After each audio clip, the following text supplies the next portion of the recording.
हाय good afternoon. सास बहू और सेंसेक्स में आप सबका स्वागत है और स्वागत है आप सबका सीएनबीसी आवाज मोतीलाल ओसवाल स्टूडियोज में।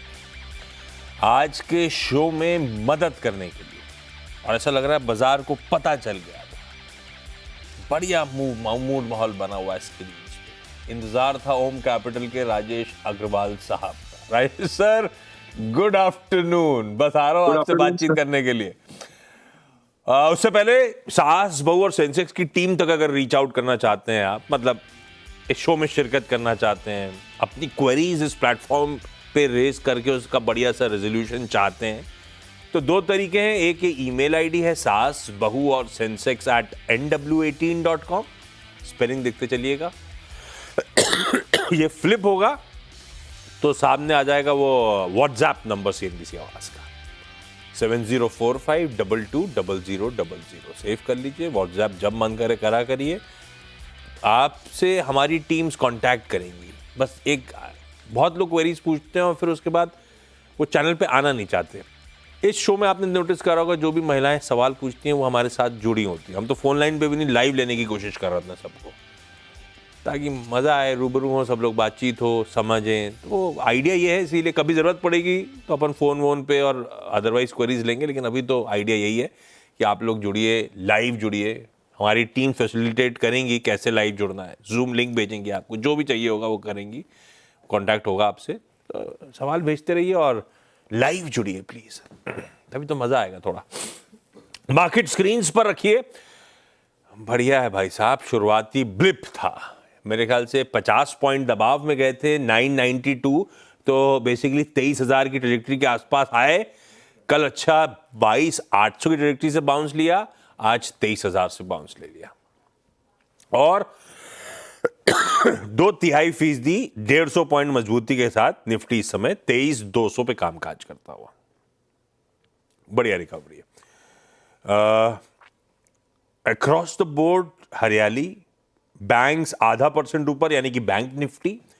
ब्रॉडर मार्केट्स बेहतर करते हुए, कल भी 1:10 का रेशियो था, सुधरते 2:3 का रेशियो बना था, पर डिक्लाइंस के फेवर में था। आज शुरुआती लड़खड़ाहट का एडवांसेस के फेवर में चला गया बाजार।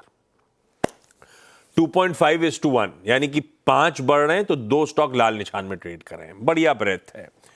और एक बार निफ्टी की कंट्रीब्यूशन प्लेट दिखाऊंगा। पता नहीं कहां से कफ हो रहा है, आज सुबह से गड़बड़ हो गया। कंट्रीब्यूशन प्लेट बढ़िया है। सिर्फ आईटी को छोड़ दीजिए तो बाकी हर पॉकेट पॉजिटिवली कंट्रीब्यूट कर रही है। वो देखिए, आईटी में इन्फोसिस, टीसीएस, विप्रो आपको नजर आएंगे। एक्स ऑफ आईटी स्क्रीन्स बेहतर है, ये कहना। हालांकि आईटी अपने आप में एक हैवी वेट पॉकेट है, लेकिन उसके बावजूद आप निफ्टी देख रहे हैं 2/3% ऊपर है। राजेश सर, पेन बड़ा ज्यादा हो गया, आदत नहीं थी। अब वो सितंबर एंड से जो परेशान कर रहा है बाजार, कर ही चला जा रहा है और संभल भी नहीं रहा है। रह के हर अच्छी खबर को, डोमेस्टिक अच्छी खबर को अपन लोग नजरअंदाज कर रहे हैं। मूड ऐसा है। क्या कर रहे हो आप लोग बाजार में इस समय? गुड आफ्टरनून आशीष जी, आपने सही कहा। हमने देखा पिछले दिनों जिनके नतीजे बहुत अच्छे आए, अच्छे नहीं बहुत अच्छे आए, बावजूद उसके हमने देखा कई बार स्टॉक की पिटाई होते हुए। तो हालात ऐसे बन गए थे कि कोई भी अच्छी खबर को हम अच्छी तरीके से नहीं ले रहे। आरबीआई ने रेट कट करी, बाजार गिर गया। फाइनेंस मिनिस्टर ने 1 लाख करोड़ रुपया बाजार में इन्फ्यूज कर दिया, डायरेक्ट टेस्ट में कमी करके, फिर भी बाजार गिर गया। तो हर अच्छी खबर में बाजार गिर रहा था। ये एक तरीके से बहुत ज्यादा नेगेटिव एनवायरनमेंट दिखा रहा था। और हमने अक्सर देखा है कि जब बहुत ज्यादा नेगेटिव एनवायरनमेंट हो जाए तो एक बाउंस बैक आता है, या बहुत ज्यादा पॉजिटिव एनवायरनमेंट हो जाए तो गिरावट आती है। ये तो बाजार की खूबी है ये। और वैसे भी अगर आप देखेंगे तो वैल्यूएशन अच्छे हो गए हैं। रुपए जो 88 रुपए तक चला गया था आरबीआई के इंटरवेंशन के बाद, वहां पे थोड़ी सी नरमी आई। तीसरे जो टैरिफ ट्रम्प साहब ने कहे वो अब थोड़ी दिनों के लिए टाल दिए गए हैं। तो इन सब चीजों के मद्देनजर, और सबसे बड़ी बात कि जहां पर वैल्यूएशन बहुत ज्यादा स्ट्रेच हो गए थे और पिछले 3-4 महीने की गिरावट के बाद वहां थोड़ा कंफर्ट आने लगा। तो मुझे लगता है कि कुछ तो बॉटम फिशिंग हो रही है। कुछ अगर यहाँ से और तेजी से बढ़ता है, 23,400 450 क्रॉस कर जाता है, तो मुझे आश्चर्य नहीं होगा एक बड़ी शॉर्ट कवरिंग भी सामने में आ जाए। तो कहने का मतलब ये है कि लंबी अवधि में तो मैंने हमेशा इस बात की वकालत करी है कि अच्छे स्टॉक में पैसे बनते हैं। बट इस वक़्त ऐसा लग रहा है कि शॉर्ट टर्म में भी अगर थोड़ा अच्छा जंप मिल जाए तो आश्चर्य नहीं होगा। हाँ, चलिए ठीक है, ये है बाजार का मूड। समय कम है और राजेश सर आए हुए हैं, कल रिलीजेस बढ़िया बढ़िया लाइंड अप हैं। कोशिश करता हूं जल्दी से सबकी क्वेरी सॉल्व करी जाए। हरियाणा, महाराष्ट्र में, हरियाणा में यमुनानगर, महाराष्ट्र में नागपुर और हरियाणा के ही गुरुग्राम भी जाना है अपने को। सब आपको स्क्रीन पे रेडी नजर आ रहे हैं। पहले नीलम मैम के पास यमुनानगर चला जाए। नीलम ma'am, hi, good afternoon. Good afternoon नीलम सर। मैम, आज का सबसे इंपॉर्टेंट वाला पहले सवाल पूछ लो आप। जी सर, बंधन बैंक लिया हुआ है मैंने। मेरे पास 500 शेयर हैं 156 की खरीद से, क्या किया जाए? और ये लिया क्यों था? बहुत गिर गया था, लंबी अवधि के लिए सोचा रख लेते हैं, चलेगा, ऐसा? नहीं, ये लिया था इंट्राडे के लिए, प्लेज किया था मैंने, पर फिर मैं वो नहीं कर पाई इसको।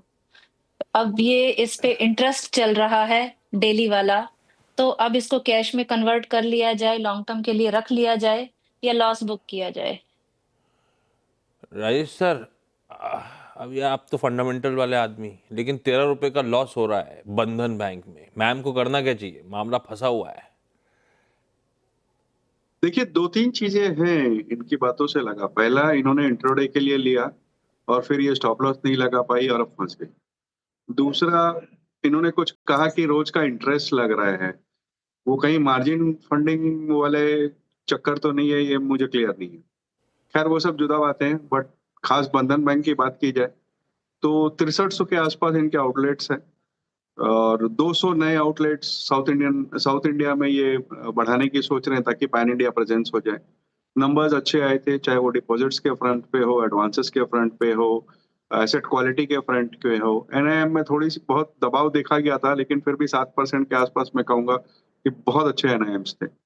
दिक्कत इनके माइक्रो फाइनेंस बिज़नेस से है, जहाँ से लगातार दिक्कतें आती रहती हैं, प्रोविज़निंग ज़्यादा रहता है और आगे आने वाले दिनों में भी ऐसा लगता नहीं है कि माइक्रो फाइनेंस की दिक्कतें बहुत जल्दी में दूर हो जाएँगी। लेकिन वैल्यूएशन अगर आप देखें तो 1.2 टाइम्स अगर मैं FY 26 का वैल्यूएशन भी लेता हूँ, तो करीब-करीब 190-200 के भाव आते हैं। तो लंबी अवधि के लिए अच्छा स्टॉक है। अगर इनकी फंड्स इन्हें अलाउ करते हो तो इन्हें बिल्कुल कन्वर्ट कर लेना चाहिए अपने लॉन्ग टर्म पोर्टफोलियो के लिए। मार्जिन पे लिया, फंडिंग पे लिया था, तो ये तो ट्रेड के लिए लिया था। इंट्राडे तो काट लेना था, ये रिस्क नहीं लेना चाहिए था कैरी करने का। कन्वर्ट कर सकते हो तो लंबी अवधि के लिए होल्ड कर सकते हैं स्टॉक को। मैम प्रतिभा मैम नागपुर महाराष्ट्र से जुड़ रही है और शायद पहला उनका भी बंधन बैंक था। प्रतिभा जी, वो तो आंसर आ गया। अगला कौन सा?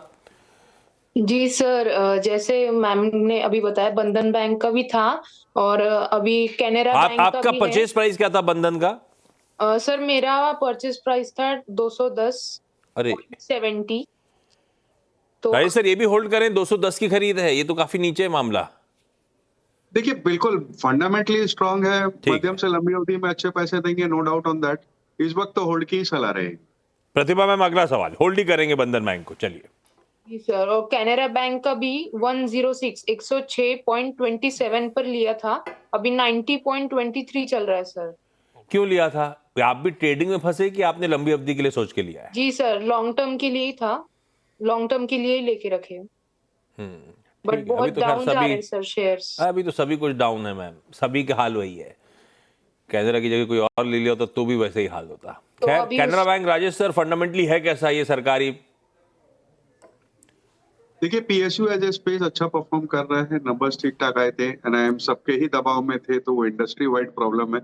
बट अगर खास कैनरा बैंक की बात की जाए तो बैलेंस शीट बहुत अच्छी है और हमने हमारे क्लाइंटों को मध्यम से लंबी अवधि के लिए Canara bank, bank of Baroda, bank of Maharashtra जैसे कुछ पीएसयू बैंक्स में खरीदारी की सलाह दे रखी है। तो मैं कहूँगा बनी रहे स्टॉक में।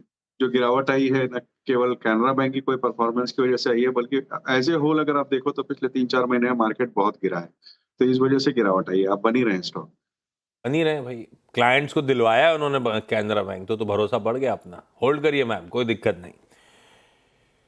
सोनिया जी जुड़ रही हैं गुरुग्राम से। Sonia ma'am, hi, good afternoon Sonia ma'am. Sonia ma'am, आपकी पहली क्वेरी। सर मेरे पास जोमेटो के 200 शेयर है 231 के कॉस्ट पे। तो मैं इसको होल्ड करूं या निकल जाऊं? ये ट्रेडिंग वाला है कि लंबी अवधि के लिए सोचा था? ट्रेडिंग ट्रेडिंग के व्यू से ही लिया था, स्टॉप लॉस नहीं लगाया था? स्टॉप लॉस नहीं लगाया। ठीक है, भाव बुरा नहीं है, बहुत दूर नहीं है, लेकिन अभी मूड बिगड़ा हुआ है, चाहे जोमेटो हो चाहे स्विगी हो। राजेश सर क्या करें, जोमेटो कैसा लग रहा है?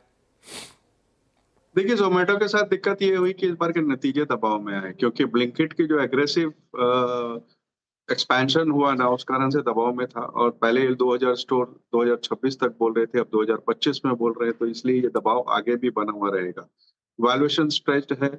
जो बॉटम लाइन हुई 57% के आसपास डाउन आई, और कंपटीशन दिन पर दिन बढ़ता जा रहा है। फिर वह जो जोमेटो के साथ हो या स्विगी के साथ हो, जेप्टो के साथ हो, अमेजन, फ्लिपकार्ट, सभी क्यू कॉमर्स में आ रहे हैं।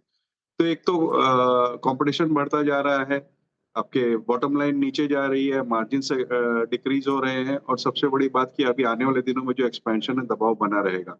इस वक्त मेरी यही सलाह रहेगी कि थोड़ा सा बाजार सुधरता है या 230-35 तक आता है तो एक बार निकल जाए। ऊपरी स्तरों पे आपकी खरीद भाव के आसपास निकलने के मौके ढूंढो आप। एक एक सवाल और ले रहा हूं। नीलम मैम, क्विकली अगला। आईडीएफसी बैंक है सर, 270 शेयर्स है मेरे पास, 121 की परचेज पे। आईडीएफसी फर्स्ट बैंक हाँ जी, एक्चुअली मेरे पास आईडीएफसी बैंक था, तो मुझे आईडीएफसी फर्स्ट ने कुछ मिला एक्स्ट्रा भी था। दिए था। हाँ जी, वो मिला था। राजेश सर, ये डिसअपॉइंटिंग रहा है। वो 90 प्लस के जोन्स पे फंड रेजिंग करी थी, उसके बाद वो पलट के उस जोन पे आया ही नहीं, ठंडा ही पड़ता चला गया। क्या करना है आईडीएफसी फर्स्ट के साथ? आशीष जी, हमने आपके साथ पहले भी कई बार कहा है कि बैंक की परफॉर्मेंस बहुत अच्छी रही 2-3 क्वार्टर्स में। बावजूद उसके मुझे नहीं लगता है कि जो पॉजिटिव्स थे वो अब और ज्यादा डिस्काउंट हो पाएंगे, अनलेस और ज्यादा कोई अच्छी परफॉर्मेंस है। तो जो भी पॉजिटिव्स है डिस्काउंटेड है। इस वक्त बहुत ज्यादा बढ़त की कोई उम्मीद नहीं है। बाजार में कोई उछाल आए तो हो सकता है कि 68-70 तक चला जाए, लेकिन मेरी राय यही रहेगी कि स्विच कर लें। इससे बेहतर अपॉर्चुनिटीज आपको बैंक ऑफ महाराष्ट्र में मिल जाएगी, फेडरल बैंक में मिल जाएगी, वहां स्विच कर सकते हैं। स्विच बेटर है। प्रतिभा मैम। Yes sir. मैम अगला। एक्साइटेड बैटरी करके सर, वो 530.10 मतलब 530.10 पर लिया था, अभी 368.90 पर शुरू है सर। बहुत ज्यादा डाउन। एक्साइटेड बैटरीज या एक्साइड इंडस्ट्रीज जो नहीं है, वही है ना? इंडस्ट्रीज है, सॉरी सर। हाँ वही, एक्साइड इंडस्ट्रीज जी। अच्छी कंपनी है। राजेश सर, क्या करा जाए? 150 रुपए पर खरीद से नीचे है मामला। देखिए, ऑटो सेक्टर में एक बहुत शानदार ओईएम प्लेयर है, नो डाउट। सारे जितने बड़े 2 व्हीलर्स 4 व्हीलर्स मैन्युफैक्चरर हैं, इनके क्लाइंट्स है। और अब इनकी जो सब्सिडरी है वो एक ग्रीनफील्ड प्लांट लगा रही है, जो कि लिथियम आयन बैटरीज वगैरह पे जाएगी। ईवी बैटरी की थीम बहुत स्ट्रांग है, और 2025 यानी कि इसी साल में ये लोग ईवी बैटरी लॉन्च करने की बात कर रहे हैं। हुंडई के साथ नया करार हुआ है। सारी चीज पॉजिटिव है, वैल्यूएशंस बहुत अच्छे हैं, बनी रहे स्टॉक में। फंड अलाउ करते हो तो ऐड भी कर सकते हैं। सोनिया मैम, अगला सवाल। जी, मेरे पास ना बेल के 60 शेयर्स है। 3 भेल के, बीएल की बीएचईएल? BEL, भारत इलेक्ट्रॉनिक्स के। ओके। उसके 60 शेयर्स है 312 के रेट पे। तो इसमें ये भी ट्रेडिंग फंस गया मामला। हाँ, फंस गया। मैम, स्टॉप लॉस लगाने का, और ये थोड़ा सा अभी बाजार किसी के समझ नहीं आ रहा है, थोड़ा सा अवॉइड ही कर दें। खैर, ये तो पहले का खरीद दिख रही है। राजेश सर क्या करें यार? ये बीईएल फंस गया, ट्रेडिंग ले लिया था, 50 रुपए नीचे आ गया है। इसमें हमारी ऐड की सलाह रहेगी, अगर आपके फंड अलाउ करते हो ऐड कर सकती हैं। शानदार कंपनी है, डिफेंस का अच्छा प्ले है, ऑर्डर बुक बहुत ही शानदार है। और मुझे लगता है कि जिस तरीके के समीकरण बने हुए हैं, ऑर्डर बुक और भी आगे अगले दिनों में बढ़ती हुई नजर आएगी। एग्जीक्यूशन कैपेसिटीज है, तो इन लेवल्स पे बाइंग की सलाह रहेगी। Neelam ma'am, Pratibha ma'am, Sonia ma'am, thank you so much जुड़ने के लिए। राजेश सर आए हो तो बैठो थोड़ी देर। 3 रिलीजेस हैं कल की। छावा, कैप्टन अमेरिका, और एक ओटीटी प्लेटफॉर्म में मुझे तो वो भी इंटरेस्टिंग लगी, धूमधाम। राजेश सर से जानूंगा क्या देख रहे हैं इस वीकेंड। ब्रेक के उस पार आप दो, आप क्या निपटाया जाए? मेरा तो दो तरफ, मेरा एक्चुअली तीनों तरफ मन जा रहा है। हालांकि क्या कैप्टन अमेरिका तो खैर छोड़ सकता हूं मैं, लेकिन वो बाकी दोनों, एक ओटीटी है एक थिएटर रिलीज है, दोनों इंटरेस्टिंग दिख रही है। आपने देखे उनके ट्रेलर्स? जी बिल्कुल, ट्रेलर्स दोनों के देखे हैं। इनफैक्ट मैं उस लिस्ट में एक और जोड़ दूँ, एक मार्को करके मलयालम मूवी है, उसकी भी हाँ री-डब हाँ आ रही है हाँ और हाँ वो भी बहुत ज़बरदस्त गैंगस्टर मूवी होने वाली है। धूम-धाम वाक़ई मेरी एक्सपेक्टेशन धूम-धाम से ज़्यादा है, क्योंकि एक तो प्रतीक गांधी है, यामी गौतम है, दूसरे एक यूनिक टाइप की स्टोरी है कि एक शादी होती है और उसी दिन कुछ गैंगस्टर किसी को खोजने आ जाते हैं और जिस तरीके का तहलका मचता है, उसको देखने लायक होगा। छावा हिस्टोरिकल बायोपिक है, संभाजी के ऊपर स्टोरी है। थोड़ा-सा स्केल लार्ज होगा तो डेफ़िनेटली वो भी देखनी बनती है। तो इस वक़्त इस हफ़्ते तो लगता है कि अच्छा कटेगा, 3-4 मूवीज़ और अच्छी सीरीज़ थोड़ा वग़ैरह थोड़ा हैं, जो देखी जा सकती आज है। और कल थोड़ा सा बाजार और सुधर जाए ना, तो वाकई वीकेंड का मजा आ जाएगा इन रिलीजेस के साथ। नहीं तो मूड ऑफ ही रहता है पूरे time. Rajesh sir, thank you so much जुड़ने के लिए। अब बात करते हैं ग्रोथ कोड की, जो ग्रो और सीएनबीसी आवाज का एक खास पहल है, जिसके माध्यम से हमने आपको निवेश की बारीकियों और प्रभावी ट्रेडिंग रणनीतियों से रूबरू कराया। और अब हम इस सफर के अंत की ओर बढ़ रहे हैं।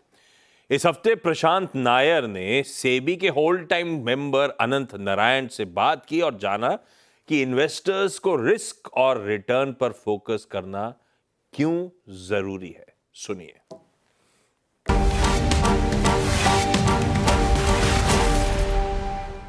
In a phase like this, everyone chases returns, right? I mean, that's the number one agenda, absolute returns, how much can you make, etc. But there is also risk involved in the journey of making those returns, which we don't really talk about at all. I mean, very, very little.